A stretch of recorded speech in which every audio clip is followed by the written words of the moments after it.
درود بینندگان عزیز.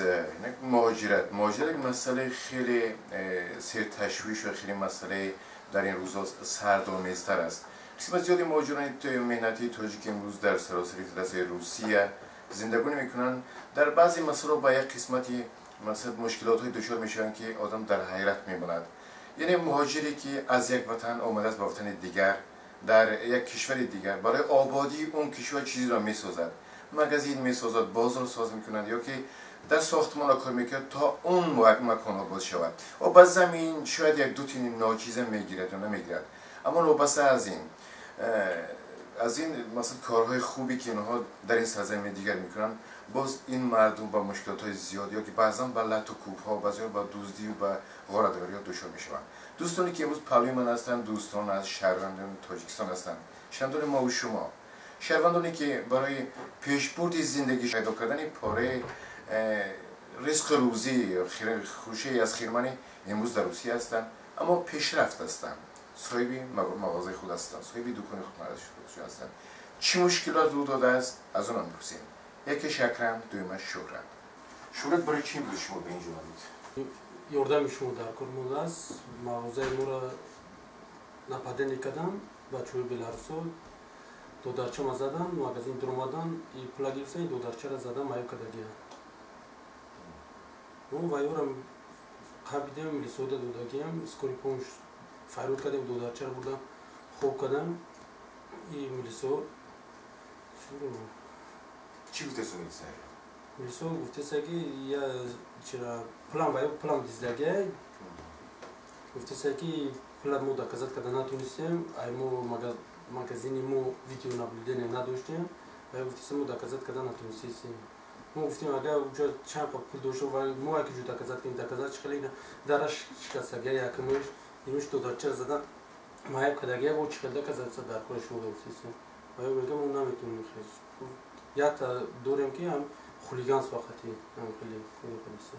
А ино пеш хулиганство. Йо пеш хулиганство кадеса ки што پلار چی نکرده سه گفته پلورایو گفته سه که یا تا خلیگان ساخت یعنی دارش کسی که زندگی دو این دکتر میگه که این لوح کی میگه بینش کسی که سرش کافیده دکتران باید یادم کرده سه که شو لوح کی چه بود فهم یعنی زخم خوبی نیست، سخت نیست گفته کارش شما مسون کرد. خب شما چی میگید؟ شما چی میگید؟ ما که وقتی اومدم با من تلفن کردم مغازین پول خون بود، دلارم در زمین خوب بود، پیشونش کفیدگی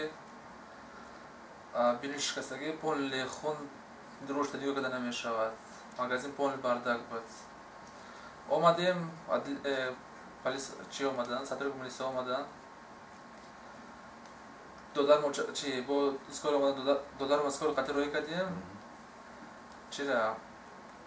پلیس آمدن دیدن چرا دودار ما دیدن سراز گفتن خون میدون چخیلی بچه‌ها بودن حکم نقلیه گفتم خیر فهموندن باید رفتن گفتن گفت یه چه گفت یه برای فورک شما در گفت وقفیم برای زایرین نمی‌رسیم. ما رفتم زایرین نمی‌رسیم قطعی رفتم زایرین نمی‌رسیم دیتا 4 سال اجرا کردم اشتاب زایرین نمی‌رسیم اجرا کردم یکم سال اجرا کردم یکم بعد دودار مای بانس تلفن کرد اکا بیو که ما خانه خوردم بعد چقدر جورم قطعی باشتن ماشین قطعی بانس رفتیم دودار ما اسکول بردایو دایا کملتای خدر آورده موند هیچ کنی نگاه نکرده در جنب خد چخیر بردگی پول خون چقدر همین خیلی سوده بعد رفتم گفتم چی گفتم человек конца концов но ходом другой гражданство гفتم человек вы должны это смотреть. Мега вы будете платить, а потом что это время сейчас платить, что я конечно буду платить. Вы смотрите сначала, я буду платить. Пагов майла вот него мекнем, بعد ویم 15 میگذشت میبینید که یگان چنین میکنه بعد گرفتیم تلفن کردیم دامجا گفتیم так же можно обращаться чтобы быстрее смотрели دیدیم که дому навстаги если вам помощь нужен обращайтесь. Мы телефон кадем бамджа گفت آوازی میآید. آمدن با دیدن که همه خیلی. میگه تو درد میگه خودش سگلاسی نداده سگ. Я говорю, Вай, откуда знаешь, что? Что спросите? Потом не может разговаривать.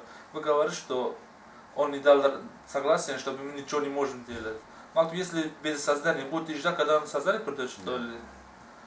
Я говорю, кореш мой врач, шмо доктор, будет никого не кому думает, а чиш, я говорю, чем помощь к ней. Оли мақсади омадан беги чӣ буд? мақсад омадам шумо ёрдами шумо дар кори ба мо. Хенҷо масалан идораи ҷунбиши ва муҳоҷири миллати тоҷик дар Русия сарваришон Киромат Бақои Шариф ҳастанд. Чӣ мехоҳед аз ин?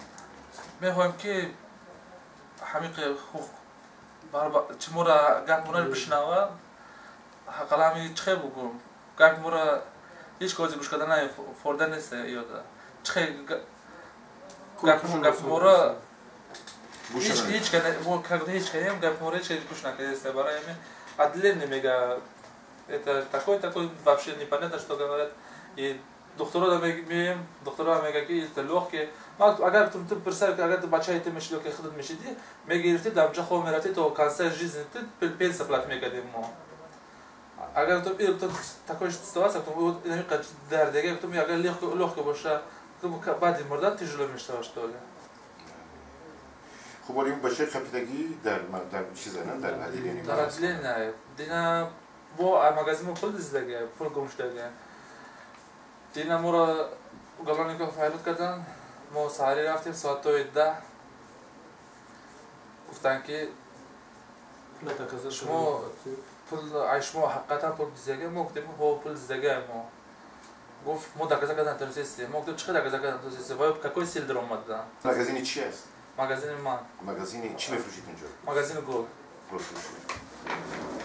اولی بیندگانی از این است تقدیری مهاجری مردمی تاجیک امروز در روسیه اصلا مهاجرت یا که غربت و غریبی خیلی چیز سخت است میگن غریبی کوی سخت است یه برادر در شعر و شاعری و دین زیاد می‌نویسن اصلا در ادبیات تاجیک اگر با اون طرف کوچ کنیم و نظر کنیم یک چیز نوشته میشود در دیگر ادبیات و کشورهای دیگر اگر مثلا غربت یا که مثلا غریبی اونقدر نقش ندارد و اونقدر نشر نمیشود در ادبیات فارسی تاجیک همین غربت و همین غریبی و همین مهاجرت و طوری داستان‌ها نوشته می‌شد این تقدیر این مردم از این باشد نمیدونم چند روز قبل اینجا مردی رو از این طرف گوشه من مردی رو با ثبت گرفته بودم که از طرف ارگان کارهای داخلی روسیه لطوکوب شده تا من در خانواده‌ام رو به خونه رسوندم مردی که 21 سال عمر خودش رو به روسیه داده است مردی که 21 سال مهنت خودش رو به روسیه داده است مردی که 5 فرزند را در خدمت دولت روسیه گذاشته است که باید قیمت شود باید قدردانی شود اما نمیدونم برای چی